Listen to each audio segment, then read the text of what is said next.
Uy, no lo entiendo. ¿A qué va a venir a un lugar como este el señor Bills?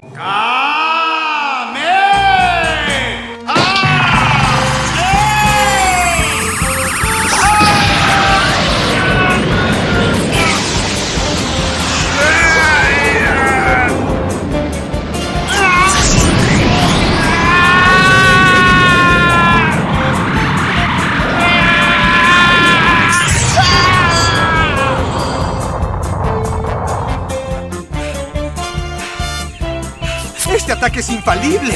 ¡Eres un cabeza hueca! ¡Avísanos antes de que vayas a hacer eso!